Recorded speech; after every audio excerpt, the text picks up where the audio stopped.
যুক্তরাষ্ট্রে অভিবাসন আইন প্রয়োগ আরও কঠোর হওয়ায় এর প্রভাব এবার পড়ছে বৈধ গ্রিন কার্ডধারীদের উপরও।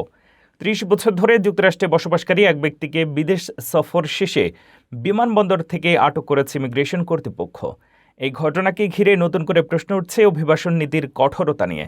বিস্তারিত আর জানুন রিপোর্টে।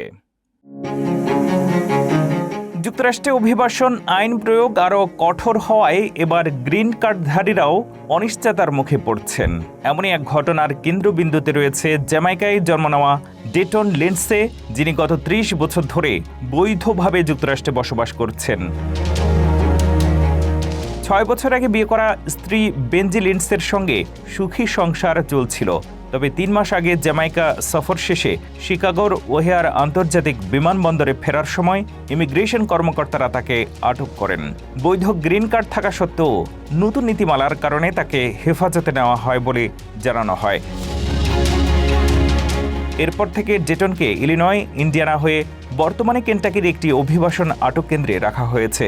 তার অভিযোগ, সেখানে খাবারের মান খারাপ, মৌলিক সুবিধাও সীমিত এবং আটক অবস্থায় তিনি প্রায় ২৫ পাউন্ড ওজন হারিয়েছেন।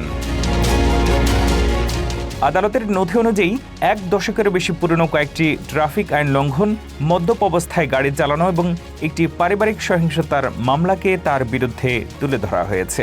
যদিও বিচারক উল্লেখ করেছেন প্রতিটি অভিযোগ আলাদাভাবে খুব গুরুতর নয়, তবে সব মিলিয়ে তা আইনের প্রতি ধারাবাহিক অবহেলার ইঙ্গিত দেয়। জামিনের সুযোগ থাকলেও অভিবাসন আদালত তার মুক্তির আবেদন নাকচ করেছে।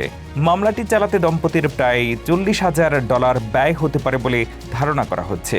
বিশেষজ্ঞদের মতে, সাম্প্রতিক সময়ে যুক্তরাষ্ট্রে অভিবাসন আইন প্রয়োগের ধরনে বড় পরিবর্তন এসেছে এবং এখন বৈধ স্থায়ী বাসিন্দারাও আগের তুলনায় অনেক বেশি কঠোর নজরদারির মুখে পড়ছেন।